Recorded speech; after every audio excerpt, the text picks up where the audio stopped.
This video has come to you because you are going to the next level. You have impressed the subconscious mind with something, and I've put something in this video, and it's a test, okay? I want to see, the subconscious mind wants to see if you are ready and if you are able to hold your attention on this video for the remainder of it to get all of the information that is needed for you to get to the next level. Whatever you are attracting to come into your life is actually coming to you right now. You actually already have this thing. It's actually already in your possession. And there's one way to know for sure whether you have impressed the subconscious mind. I'm going to teach you that in this video. There's a way that you can tell if you have fallen asleep with the feeling of your wish fulfilled by doing this one thing. And when I say impressing the subconscious mind, it could be from affirmations, could be from scripting, asking yourself questions, or visualizing as you're going to sleep, or going to sleep with a sleep meditation. You know, imagining and your feeling states are very powerful as you're going to sleep. But depending on what you're actually working on, this is something I'm going to give you an exercise, a way that you can determine whether you have impressed the subconscious mind, and you can just let it go and allow it to come to you. So one way to determine this is just going into a brief meditation. I have a few other ways that you can do this, that you can determine this through your moods, through your inner dialogues, the way that you feel. Like, your concept of yourself is going to be different now than it was before you started. You're going to feel like a different person. And this is essentially the main part of this, is that you're changing your concept of yourself as you're falling asleep. If that should be what your primary focus should be on as you're falling asleep, is being a different person, a person that now has everything that you desire. However that's going to happen, you leave that up to God or the universe or the subconscious mind. But you're just falling asleep, feeling as if everything's working out for you perfectly. You are the person that has a perfect life, and that everything is just working out perfectly, and that's who you are. That's your concept of yourself. So generally, when you make the impression, after you've fallen asleep with the new version of yourself, you're going to look back and you're going to feel completely different than when you first started, because your inner dialogues have changed, your moods have changed, your entire concept of yourself has changed, and your assumptions have changed, your entire world. And you can go into a brief meditation and just observe unconsciously where your inner dialogue is going and where it's leading you. You can even do it before you start, and then after you're halfway in, or you've done it for a week or 2 weeks or 3 weeks of doing falling asleep with this different version of yourself. You can see the changes in your inner dialogues as you're going through this process. So you can see whether you have impressed the subconscious mind, or see if it's leading you towards that, or if your inner dialogue already thinks that you have it. Like, for example, if you're imagining being a person that now is living in, a $10 million mansion or whatever it may be, a beautiful house, your inner dialogue may be thinking about interior decorating and doing different things within the house. The furniture that you're going to buy within the house, it's thinking about these things. That's where your inner dialogue is going, because it already believes that you already have that. So it's not focused on the fact that you don't have it yet. And that's the key to visualization and the law of assumption, assuming that you already have it. And now you've made the impression with the subconscious mind, and it now believes that you already have these things, and it's actually going after the fact, and then the inner conversations are planning things after that event. And this is usually where the magic starts happening in your world, is when you get your inner dialogue to be thinking after the fact, as if you already have it. And then once it does that, it affects time, space, it collides with the multiverse. And when you collide with the multiverse and you believe that you already have that, so then you're making the transition into that world where it actually happens. So you're going to lose free will at this point. You're going to be doing certain things within the simulation that are going to be leading you towards that, and other things are going to be leading towards you. And they may be things that are maybe a little bit uncomfortable, but you're going to do them. You are going to do them because you're also going to have the intention to succeed throughout this entire thing, because you set that at the very beginning, just like Neville Goddard said. When you're visualizing something, you also have the intention to succeed. So you're not waking up the next day after your visualization and just sitting on a couch eating honey buns and Twinkies and Zing Zongs and all these different things, zingers. You're not sitting on the couch watching Netflix and doing these things. You are actually waking up the next day with that intention to succeed, okay, until the impression is made.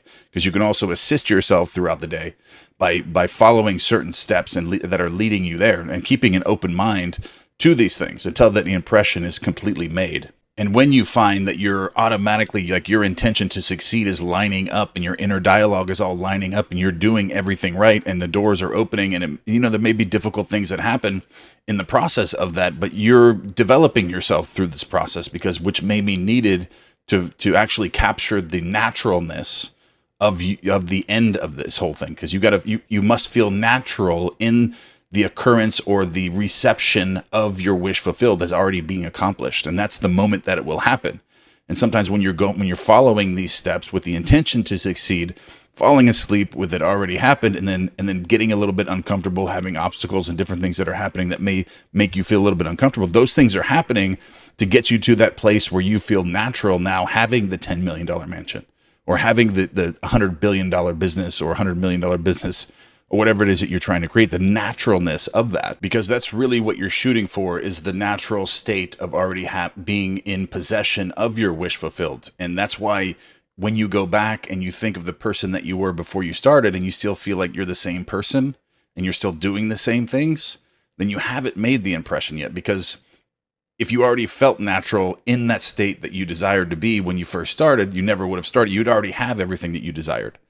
Because once you change your concept of yourself and you feel natural, being successful, being abundant, having great relations, that's exactly what has to happen. You would already have those things.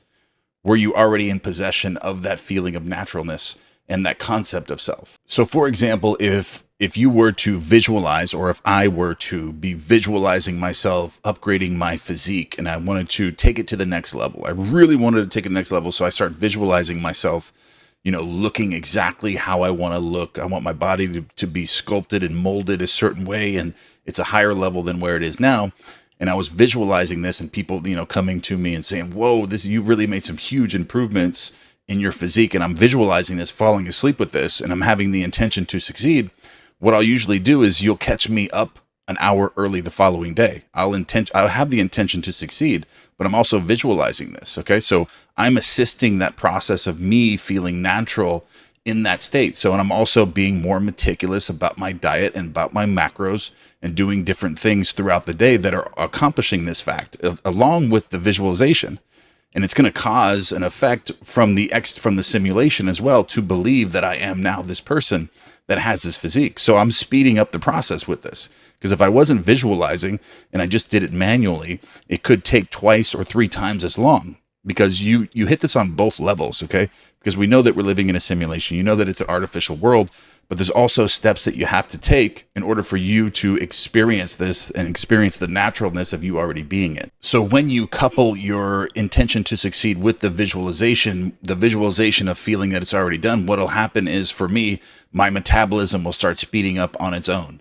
And then my digestion will become, like it was when I was 15 years old. Different things will happen to that with the simulation because of the visualization that I'm creating.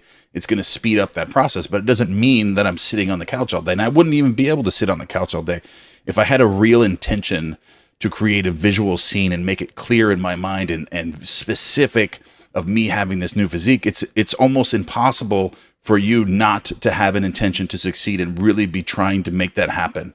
Also in the 3-dimensional world, it's like impossible, because you lose free will. And that's what Neville Goddard talks about. You have no free will to act.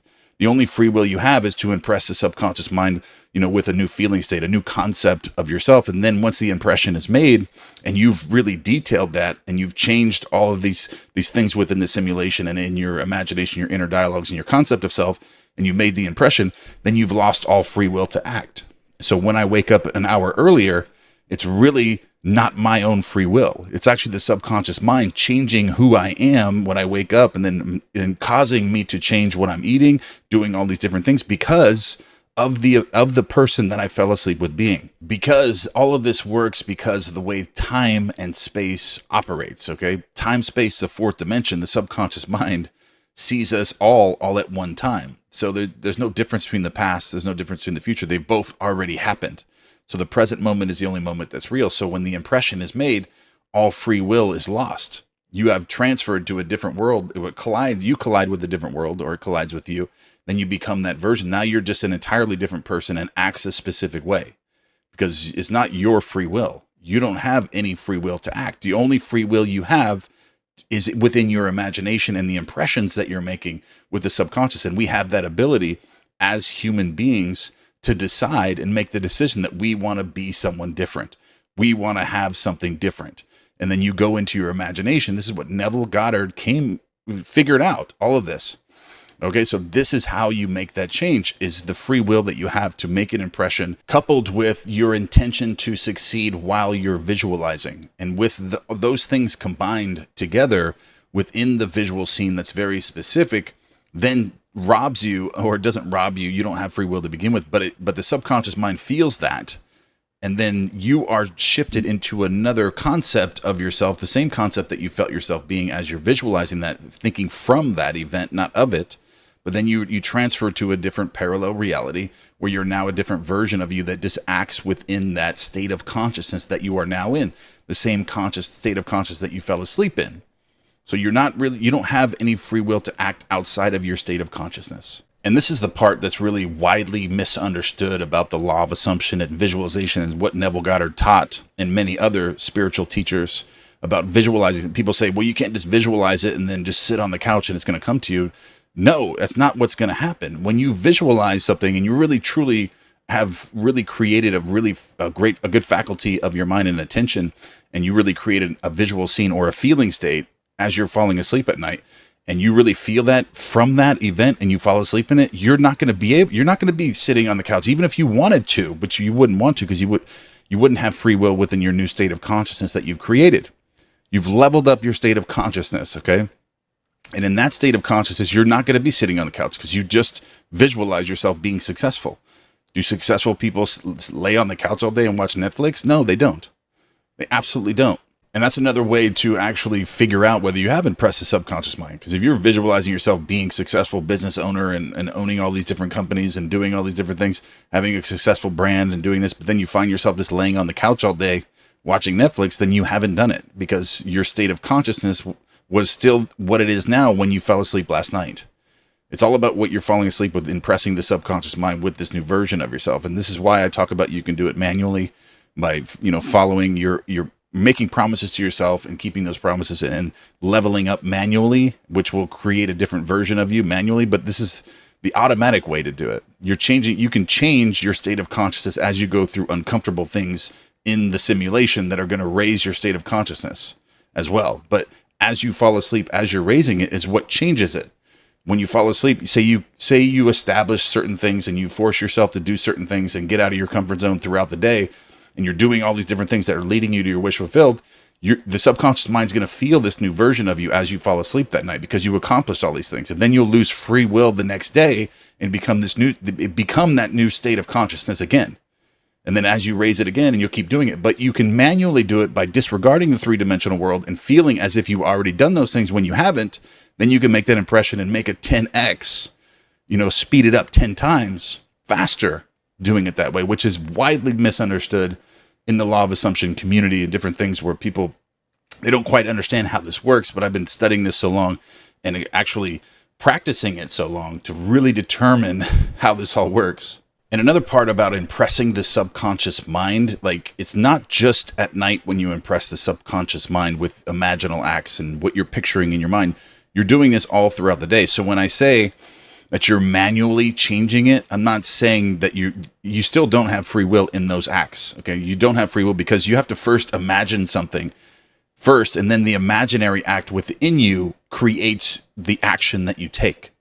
So just like before I made this video, or before, I talk into this microphone, I'm picturing myself creating this, whether it's conscious or unconsciously, before I do it. And the imaginary act that I've created within me then takes away my free will and forces me to act and do what I'm doing now. That's it. I don't have free will that I'm making this video, is because I imagined it first, whether you're unconsciously doing it or consciously doing it.